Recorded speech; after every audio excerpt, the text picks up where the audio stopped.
Assalamualaikum warahmatullahi wabarakatuh.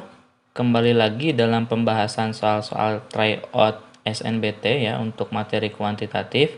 Di video sebelumnya kita sudah membahas tryout yang ketiga ya dari soal nomor 1 sampai dengan 10. Di video kali ini kita akan melanjutkan bahasanya dengan membahas soal nomor 11 sampai dengan 15. Baik, langsung saja. Untuk nomor 11 ini soalnya, jika P dan Q adalah dua bilangan bulat, berapakah nilai dari P dikurangi Q? Nah, di sini ada dua buah pernyataan ya. Apakah pernyataan 1 atau pernyataan 2 ini cukup untuk menjawab pertanyaan P dikurangi Q? Untuk menjawab pertanyaan P dikurangi Q ini, kita harus tahu ya, nilai dari P dan Q ya, keduanya harus diketahui. Karena kalau hanya salah satunya ya tidak bisa kita hitung nilai dari P dikurangi Q. Oke, kita coba cek nomor 1. Di sana diketahui P dikali Q itu sama dengan 8Q. Nah, dari sini kita bisa memperoleh nilai P itu sama dengan 8. Tapi Q-nya ini kita belum tahu ya, belum bisa memastikan nilai Q-nya berapa. Sehingga nomor 1 ini belum cukup untuk menjawab pertanyaan P dikurangi Q. Oke, selanjutnya kita coba cek nomor 2, di mana P ditambah Q ini sama dengan 10. Nah, dari sini kita juga belum bisa ya menentukan nilai P-nya berapa, Q-nya juga berapa. Karena bisa jadi P-nya itu 1, Q-nya 9, atau kebalik ya, P-nya yang 9, Q-nya yang 1. Jadi belum bisa memastikan. Jadi nomor 2 juga belum cukup. Oke, kalau kita coba bersama-sama ya, bersama antara nomor 1 dan nomor 2, berarti dari nomor 1 ini kita memperoleh nilai P-nya sama dengan 8. Jika P sama dengan 8, maka P tambah Q sama dengan 10 ya. Ini kita bisa memperoleh nilai Q. Maka Q-nya sama dengan 2. Oke, P-nya sama dengan 8, Q-nya sama dengan 2. Ini kalau dilakukan secara bersama-sama. Sehingga nilai P dikurangi Q itu sama dengan 8 dikurangi 2 ya, sama dengan 6. Oke, sehingga ini pernyataannya harus digunakan secara bersama-sama. Jawaban yang paling tepat ya, ini adalah yang C, dua pernyataan bersama-sama ya, cukup untuk menjawab pertanyaan. Tetapi satu pernyataan saja tidak cukup. Jawabannya yang C. Soal nomor 12. Ini soalnya mirip dengan nomor 11 ya. Pertanyaannya, berapakah usia Dea sekarang? Oke, di sini ada dua buah pernyataan untuk menjawab apakah bisa hanya oleh satu atau oleh dua saja atau harus bersama-sama ya, atau dua-duanya tidak bisa ya. Kita cek lagi satu persatu. Jumlah usia Dea dan Emma adalah 28 tahun. Dea ditambah Emma ini 28 tahun. Nah, dari sini kita tidak tahu ya usia Emma-nya berapa. Maka kalau kita tidak tahu usia Emma, maka usia Dea pun kita tidak tahu ya. Sehingga nomor 1 ini belum cukup untuk menjawab usia Dea berapa sekarang. Kita coba untuk nomor 2. 5 tahun lalu usia Emma sama dengan 2 kali usia Dea. Kita ubah pernyataannya menjadi bentuk matematika ya. Usia Emma 5 tahun yang lalu berarti dikurangi 5. Itu sama dengan 2 kali dari usia Dea. Ini juga 5 tahun yang lalu ya, berarti Dea dikurangi 5. Nah, dari sini kita bisa coba kalikan ya, E dikurangi 5 sama dengan 2 dikali D, ini 2D. 2 dikali negatif 5, ini negatif 10. Ini juga sama ya, belum bisa kita memperoleh usia Emma dan Dea. Emma-nya belum tahu, Dea-nya juga belum tahu. Sehingga nomor 2 juga belum cukup. Nah, kita akan coba cek jika bersama-sama ya. Kita coba ubah variabel E ya, ini sama dengan 28, kita pindahkan D-nya ke sebelah kiri. Berarti dikurangi DA. Berarti E sama dengan 28D ya untuk E. Kita bisa ganti E yang ini dengan 28 dikurangi D, kemudian dikurangi 5, ini sama dengan 2D dikurangi 10. 28 dikurangi 5 itu sama dengan 23 ya, dikurangi D sama dengan 2D dikurangi 10. Kita pindahkan 10-nya ke kiri, berarti 23 ditambah 10 ya. Kemudian 2D, kita pindahkan negatif D-nya ke kanan jadi positif D. 23 tambah 10 itu 33 sama dengan 3D. Nah, sehingga dari sini kita bisa memperoleh usia Dea itu sama dengan 11 tahun ya. 33 dibagi 3, 11. Jadi ini bisa kita peroleh jika pernyataan 1 dan pernyataan 2 itu bersama-sama kita gunakan ya. Sehingga jawabannya C ya, sama seperti yang soal nomor 11.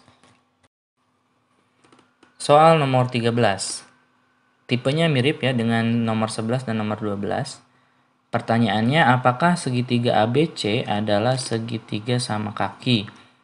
Nah, untuk segitiga sama kaki itu cirinya ada 2 ya, sudut yang sama besar, atau ada 2 sisi yang sama panjang. Ini ciri dari sama kaki ya. Kalau ada 2 sudut yang sama besar atau 2 sisi yang sama panjang berarti segitiga sama kaki. Termasuk kalau 3 sudut ya, ini berarti segitiga sama sisi. Segitiga sama sisi juga termasuk segitiga sama kaki. Oke, kita coba cek pernyataan nomor 1, di mana besar sudut CAB itu sama dengan 80. Kita coba gambar segitiganya. A, B, C, kemudian diketahui CAB, berarti ini sudut A ya yang di tengah, ini 80 derajat. Apakah ini segitiga sama kaki? Apakah kita sudah bisa memastikannya? Nah, kalau misalkan ini 80 ya bisa saja ya, atau yang ini yang 80. Atau sudut C dan B ini besarnya sama. Cuman kita belum bisa memastikan besar sudut C dan sudut B. Sehingga nomor 1 ini belum cukup ya untuk menjawab apakah ini segitiga sama kaki atau bukan. Selanjutnya kita cek nomor 2, di mana ada segitiga ABC kembali ya, di sini segitiga A, B, C. Kemudian besar sudut B ini ya, ini itu sama dengan besar sudut BCA ya, berarti dengan sudut C. Ini besar sudutnya sama. Nah, dari ciri-ciri yang ada bahwa segitiga sama kaki itu ada 2 sudut yang sama besar. Berarti nomor 2 ini sudah bisa kita pastikan segitiganya merupakan segitiga sama kaki ya. Jadi nomor 2 ini cukup untuk menjawab bahwa segitiga ini adalah segitiga sama kaki. Jawaban yang paling tepat adalah yang B. Pernyataan 2 saja cukup ya untuk menjawab pertanyaan, tetapi pernyataan 1 tidak cukup. Oke, jawabannya B. Soal nomor 14, tipenya masih sama dengan sebelumnya. Pertanyaannya, berapakah volume kubus A, B, C, D, E, F, G, H? Oke, untuk mencari volume kubus, kita perlu mengetahui rusuk ya. Rusuknya berapa? Oke, kita coba nomor 1, apakah bisa kita cari volume.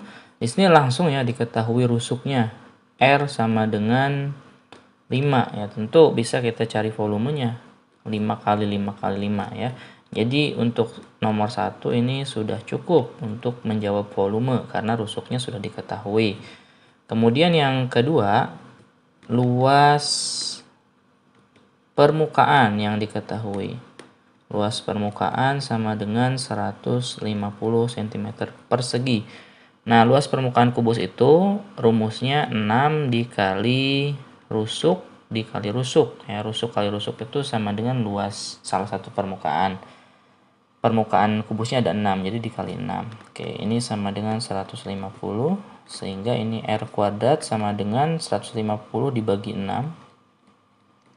Dibagi 6. Jadi R kuadrat ini bisa dicari ya, jadi 25 dan R-nya sama dengan 5. Oke, sama seperti yang tadi, kalau kita tahu rusuknya, maka volumenya ini R kali R kali R. Jadi untuk nomor 2 juga cukup untuk menjawab ya, tanpa harus bersama-sama. Jadi 1 cukup, 2 cukup. Jawaban yang paling tepat adalah yang D ya, pernyataan 1 saja cukup dan pernyataan 2 saja cukup, tanpa harus bersama-sama. Oke, jawabannya yang D. Soal nomor 15, soal terakhir ya di video kali ini. Tipenya masih sama dengan yang sebelumnya. Pertanyaannya di sini ada sebuah kotak ya berisi 21 bola yang terdiri dari bola merah, kuning, dan hijau. Berapakah peluang terambilnya bola hijau dari 1 kali pengambilan? Berarti kita harus tahu jumlah bola hijau ada berapa ya untuk mengetahui peluang terambilnya. Kita cek pernyataan nomor 1. Di mana ada 8 bola merah, 8 bola merah ya, kemudian ada 6 kuning. Nah, dari sini bola hijaunya bisa kita cari ya, karena kan totalnya ada 21 bola. 21 bola totalnya, ini sudah ada 14, 8 merah, 8 kuning. Berarti untuk bola hijau ini ada 7. Ya, kalau kita tahu bola hijaunya ada 7, berarti kita bisa mencari peluangnya. Jadi nomor 1 ini cukup ya untuk menjawab. Selanjutnya kita cek nomor 2. Perbandingan merah dan kuning itu merah banding kuning itu sama dengan 4:3. Nah, di sini juga masih belum bisa dipastikan ya, bola merahnya ada berapa, bola kuningnya ada berapa, apalagi bola hijau ya. Karena 4:3 itu bisa jadi 4 dan 3, bisa jadi 8 dan 6. Ini semuanya 4:3 ya. Atau bisa juga 12 dan 9 ya. Sehingga pernyataan 2 ini belum cukup untuk menjawab peluang terambilnya bola hijau. Jadi jawaban yang tepat adalah yang A. Pernyataan 1 saja cukup, tetapi pernyataan 2 tidak cukup ya. Jawaban soal nomor 15 adalah A. Oke, 5 soal telah kita bahas di bagian ketiga pembahasan tryout yang ketiga ini. Kita akan lanjutkan dengan soal nomor 16 sampai dengan soal nomor 20 di video selanjutnya. Oke, sampai jumpa di video selanjutnya. Assalamualaikum warahmatullahi wabarakatuh.